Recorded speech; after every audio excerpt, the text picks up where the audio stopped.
Volcano is dying, farmers open to growing cannabis, government infighting, and more on this episode of the Reykjavik News Desk.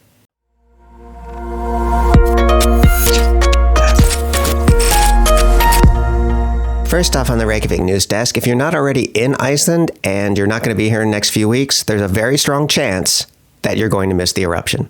As I reported in the last video, the lava coming from the volcano has stopped spilling out over the land more or less, and it's more or less confined to a single crater filled with bubbling lava, and scientists are now predicting that the eruption itself could come to an end within the next 2 or 3 weeks. And personally, I say good riddance. If my voice sounds a little funny, it's because the volcanic gases have this reaction with my sinuses that's a bit like a really strong allergy, only much worse. And so as far as I'm concerned, this volcano can't end soon enough. The good news is firefighters who are down there have mostly extinguished the brush fires that were ignited by the lava. And however, they've said that they're going to stay there for as long as they see anything glowing down there. And you have to admire that level of dedication. I mean, especially as difficult as it is to get water trucks to the area because there aren't exactly paved roads going to the eruption site, that level of dedication is very admirable. If you're sad that you've missed the eruption, bear in mind that this is the third eruption we've had in that area within 3 years. So who knows? There'll probably be another eruption next year, and then my sinuses will have to go to war again. Hooray! In other news, there's been some pretty hilarious goings-on within the Icelandic government. So the Independence Party, which is Iceland's grand old conservative party, has almost always topped the polls in every single poll. They almost always win enough seats to be able to be indispensable to any coalition that might be formed. Until now, that is. A new poll from Procent shows them polling at 16.1%, which is far behind the first place position of the Social Democrats, who are at 27.4%. Even the Pirate Party is on the heels of the Independence Party at 14.5%. But this isn't the hilarious part. The funny part is that certain members of the Independence Party have chosen this moment when the party is at historic lows to start turning on each other, which is always, a brilliant move when your party is at historic lows. But why are they fighting? It basically comes down to this. Some members of parliament for the Independence Party who are still upset over the temporary ban on fin whale hunting that was issued by Minister of Fisheries Andie Sophia last June. Now, this ban is set to expire in September, but Svandís is in the left Greens. But I think it's the particular complaints of this guy, Independence Party MP Vilhjálmur Árnason, that sums up the general attitude that some members of the Independence Party have. His main complaint here is that their bill, which proposed a number of changes to the law on foreigners, did not pass Parliament except after lengthy debate, which shows you the level of entitlement coming from them here. Like the fact that they couldn't steamroll this bill through without any debate whatsoever. The Independence Party is in a coalition with 2 other parties, the Left Greens and the Progressive Party, and this guy is upset that they had to actually work with their coalition partners to pass legislation. No, instead, he's upset that they had to go through lengthy debate about a bill which, I emphasize, ultimately passed. But to Vilhjálmur and others like him, the fact that they had to work with their coalition partners is reason enough for them to state out loud that maybe they should break up the coalition, which, again, would be a fantastic move when the party's at historic lows. Other members of the Independence Party seem to agree with me that now is not the time to break up the coalition. 2 Independence Party MPs in particular, Ásmundur Friðriksson and Jón Gunnarsson, who are 2 lions of the Independence Party, see absolutely no reason to break up the coalition, but they conceded that maybe they need to fight harder for their policies. And Jón Gunnarsson's input for a change is actually important here, because it was his bill that was proposing the changes to the law on foreigners. And if he doesn't see a reason to break up a coalition over this, then there probably isn't one. That said, missing in this discussion has been the Independence Party leadership. They haven't really spoken out about this possibility in the midst of this kerfuffle. But if I were to put money on it, I would say that the government is going to stick together. First, because elections are in 2 years. Second, because the Independence Party are polling dismally, and the Social Democrats are frankly soaring, and they would have their pick of the litter in terms of who to form a coalition government with. And third, simply because it's summer vacation for Parliament. I think we'll get a clearer picture in September when the fin whale hunting ban expires and we get closer to Parliament reconvening. But on the other hand, I'm not a political scientist. I'm just a YouTube content creator. My opinions mean less than nothing. Anyways, speaking of polls, it looks like the Bishop of Iceland is in a safe spot for now. As I reported, the term for the current Bishop of Iceland, Agnes Sigurðardóttir, had run out or got close to running out, and the church assembly had not been called together for elections for a new bishop.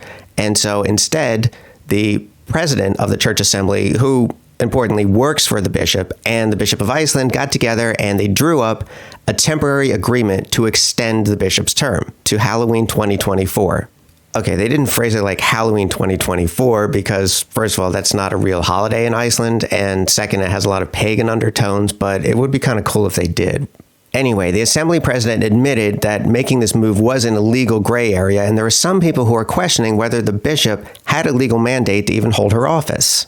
Turns out we don't need to worry about that because the Association of Icelandic Ministers released a statement showing their full support for Agnes as Bishop of Iceland.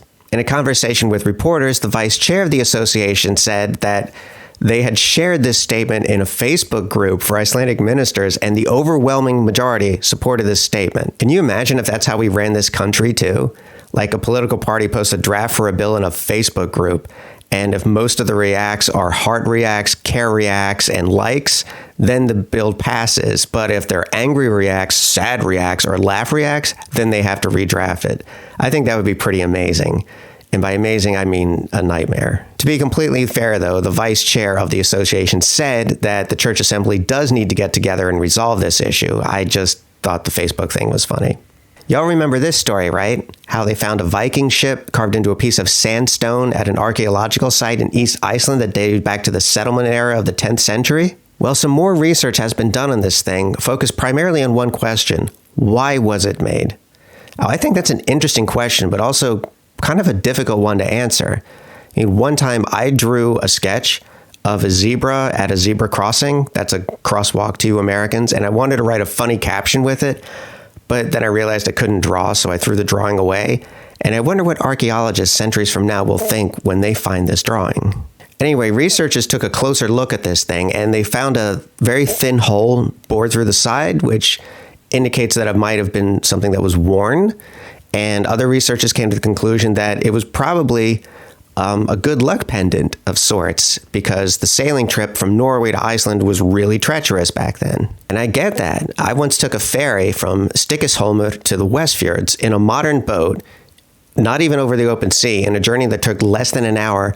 And I was praying to every god that I could think of, and even a couple that I just made up on the spot. So a pendant for a transatlantic journey? Yeah, I'll definitely wear that. So even though the country is called Iceland, you don't usually see a lot of icebergs, except off the coast of the Westfjords and in the summer. Now, these are icebergs that come from ice that is broken off of Kalalit and floated down this way and are just inhabiting our waters for a time before they melt. Well, this baby was spotted off the coast of the Westfjords, and it's quite unique. Ingibjörg Jónsdóttir, an associate professor of geology at the University of Iceland, pointed out a couple of interesting things about this iceberg. First of all, the icebergs that you typically see off the coast of Iceland are the pinnacle type of icebergs. That is, the type of iceberg that you think of when you hear the word iceberg, the kind that have those sharp peaks on top of them. This, however, is a tabular iceberg, and you more typically find them off the coast of Antarctica. Furthermore, this iceberg has been sticking around a lot longer than they normally do. And in case you were wondering, yes, all this has to do with climate change. And finally, on the Reykjavik News Desk, Parliament has taken a step closer to legalizing medical cannabis, and the farmers are completely on board with this. Now, to be clear, the legislation in question is a parliamentary proposal, not a bill. The difference is that a bill can become a law. A proposal is more like, hey, do you think that we should get a work group together and look into this thing, and then maybe in a year or two draft some kind of legislation about making a law about this? A proposal more or less lays the groundwork for things the government is aiming to do rather than is doing. So this proposal states that the government should research the viability of growing cannabis in Iceland for medical purposes. Just like a bill in Icelandic Parliament, a proposal also welcomes input from special interest groups, and the Farmers Association of Iceland has put their full support behind this proposal. How long will it take for this to go from parliamentary proposal to actual law? I would say on the outside of a few years. And that's with just preliminary trials of this experiment, because things move at a glacial pace in this country. That's Iceland, baby. And that's all I have for you today on the Reykjavik News Desk. Be sure and like and subscribe. And I have a really special update for you. The results of the viewer poll are in. Now, for the unfamiliar, the viewer poll is a poll which is put on my Patreon, wherein viewers dictate which single topic I go to in depth in my next single topic video. And the winner on this occasion was my hitchhiking stories. I've hitchhiked the ring road around Iceland 3 times, and I've hitchhiked between other locations many more times than that. And I've met a lot of interesting people, gotten into a lot of interesting adventures, and I'm going to share them all with you in the next single topic video, which will be coming up very soon. So that's something you can participate on and much more on my Patreon, which I've linked in the description below. Which reminds me, I want to thank Corinne Vasquez, Marianne Ward, Christopher Hunter, Marianne Moores, Kimberly McDaniel, Iceman98, Octavia Hrun Jonsdottir, and Alan Valgame for being patrons on the $20 level, Ian Kingsley and Laura Johnson for being patrons on the $15 level, and Christine Trowbridge, Hafstein Himmellomi Regenosson, Stephen Ellis, and Vivi Carvajal Schaffner for being patrons on the $10 level. You folks rock. That's all from me at News Desk. Be good to each other.